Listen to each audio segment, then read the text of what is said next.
set in. I mean, Captain America. Tony or Steve, I mean, he'd be great. Like, why, to take over. But I don't know. That's interesting. Well, I don't know what else. I guess the other thing from when we talked, one other thing we wanted to discuss is what side would you have been on if you? So here's the scenario. You're a superhero, regardless of what your powers are. Which I know I can change it because, like, if you're incredibly powerful, it's much easier. You have a choice. It's much easier to jump on Captain America's side. But if you're like a crappy character and you want to jump on Captain America's side, you're gonna be scared, right? Because you're like, I'm gonna get captured. So if you're like, Spider-Man or something, he's not the most powerful character compared to like Hulk. Hulk's like, sure, I'll join. In fact, you know what? I'm against both sides. I'm fighting both sides. Which does occur. Right? So it's like, so that does have an element to it. So let's assume you're not incredibly powerful. You're just kind of, like a B-lister or something. Yeah, somewhere, Spider-Man, Captain America, Luke Cage, you're around that level. So you're not invulnerable, like, I'm going to join Captain America's side and whatever happens. So there would be the fear aspect of having the entire United States government coming after you. Like, what side would you have been on? It's tough.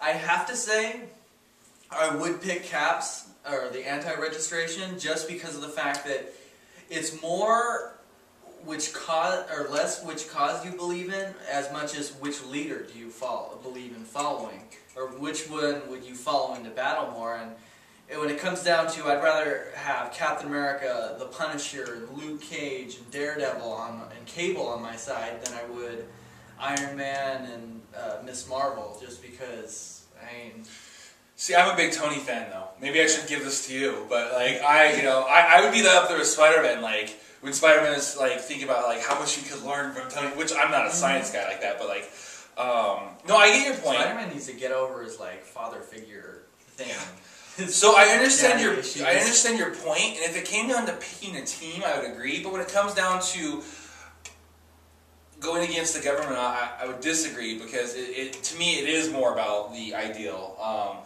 Because like even with the I keep going back to like when we broke off from England, because to me it's the closest analogy, because they basically, it was like, England did find the last straw, and we said no, and we went to war. This is kind of thing like this. I think this is a little bit more comparative to like the civil rights movement, where the laws said, even though it was written in the books where black people can vote, it was like they have the Jim Crow laws and stuff that had all these restrictions keeping them from being able to vote, and it's like, yeah, but that didn't start a war.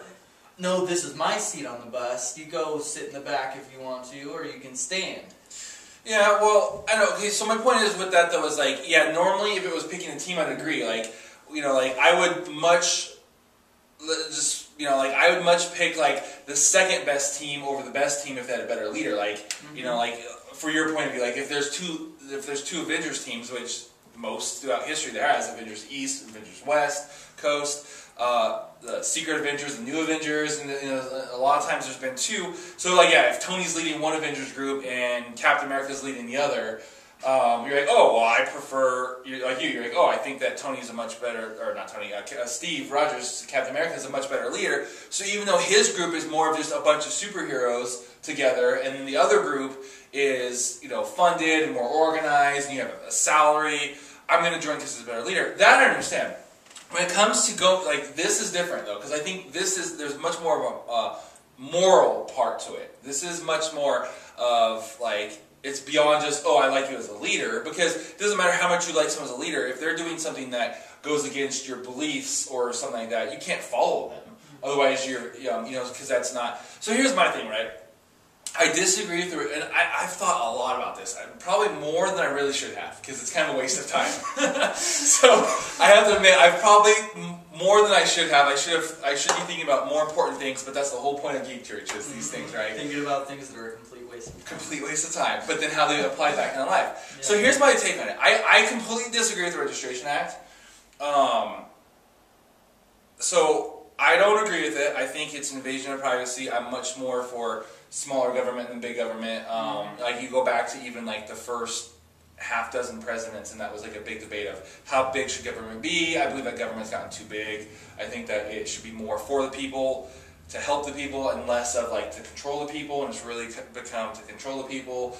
and all this stuff. So, but anyways, all that aside, like, so I disagree with the Registration Act, but I have to go back to what Jesus said is, right? It's like, given to Caesar what is Caesar's, with the exception of, like, if it goes against, obviously, your moral beliefs. So if it becomes, you can disagree with whatever laws, you still have to obey the laws of the lands. As according to Jesus, it's in red, go to the New Testament, with the exception of, like I said, if it becomes, it goes against... It's unethical or moral. Yeah, exactly. So if it's like an issue like in China, well, you can only have 2 kids, so you have to abort if you get pregnant. Well, no, you can become a criminal and try to, or you can't be a Christian, or, so stuff like that is an exception.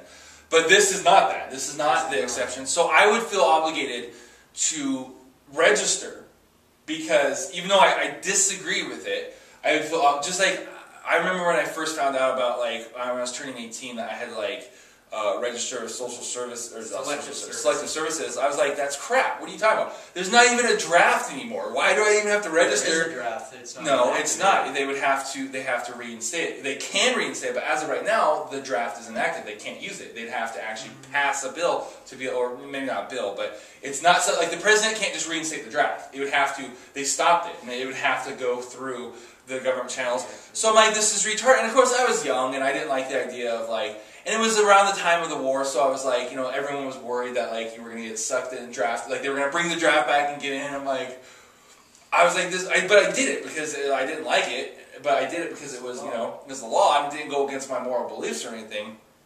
Plus, there's no way I would have passed the psych evaluation to be drafted anyways. So when the draft situation, you'd be surprised some of the crazy people. Well, but oh wait, let me finish the whole point of that though. So I'm against that. But I would have registered because I would have felt it. Now here's where I would have taken the stance. And I would have been like, that I'm not doing. When they said, okay, so part of the, like, I would have been, okay, I'll register, I understand. When they said, okay, so now that you're registered, you're automatically a super cop. And now you have to go hunt down other people. I was like, screw that. No way. Like, I'm not going, there's a difference between saying I'm a U.S. citizen, I'm following laws. The government can't come into my house and say, you have attributes we could use. You're now automatically on the SWAT team, and you have to go hunt down, your friends. That's way reaching. That isn't just unconstitutional. That's just wrong. And that's where I would have drawn the line. I said, nah, I'll register, and then I'll bow out of this. Like, I will register, and I don't like it, but you can keep tabs on me, all this kind of stuff. I'll go through the training and take all your spiel on, like, using powers, responsibility, and stuff. But I'm not going to become the government super cop, and basically a government assassin is essentially what it is. They're not always asking you to kill a person, but it's essentially what it is. So that's where I would draw the line and say, I will follow this crap that I don't believe in, but I'm not becoming a government assassin. I'm not going to be accountable to SHIELD, who's directly accountable to the president, who can tell me to go and just do whatever they want to do. Mm-hmm. That's where I draw the line. And that, now, I do not know... I don't know if I would have been like, so if that's illegal, arrest me, or if I would have been like, okay, if that's what you're doing, then now I'm jumping sides. I probably would jump sides, because if it came down to it, I'd much rather, like, be fighting with Captain America than be stuck in some weird dimension. But that's where I would say, okay, I feel as a Christian superhero, I'm obligated to go ahead and register. But I think that second step that they kind of threw in there, like later, like after it started happening, they threw that in. That's one of the things when things started getting worse. That's where I would have drawn the line and said, okay, I know I already registered, but no, I am not doing this. Just like Miss Marvel, she registered, she was part of SHIELD and all this kind of stuff. And then when Tony was out and Norman came in, she said, crazy. Yeah, you're a criminal, and that's when she took off. Like, that would have been my last straw. Like, I would have said, I do not like registration, but I'm going to do it because I feel morally obligated, because per the words of Jesus, given to Caesar what is Caesar's, I feel like this is not something that goes against my ethical beliefs. I just don't like it. I don't think it's right. But I also don't like paying as much taxes as I do. And I don't think that's right, but it's still something. And I think that second part would have been cross the line for me. I feel that becoming a government hitman, and okay, you can say I'm being dramatic or whatever, but you have to do whatever they tell you to. And they have black ops, and they do shady stuff, And they're like arresting minors who have superpowers if they don't join, So I'm like, that's where I feel like you're asking me to go against my moral beliefs. So now I feel like you've given me, I've been released from my Christian spiritual obligation to follow the laws of the land. Now I feel like I have permission to go join the other side. To kick you in the face. Yeah, now I can kick you in the face. So before I had to follow the words of Jesus. Before I had to go with it, but now you just let me off the hook. Now I can go join the other side. I definitely agree with that as much as like if it is definitely in the law, but since this is a brand new law that they've just unleashed, It's still a law. I would definitely, at the very least, like I'm sure that if people would have fought things like Roe v. Wade and different laws like that. The way not the way Captain America's doing it. At least with the amount of spirit that Captain America has in this, I'm sure they probably would have been overturned. But there's a difference between legal and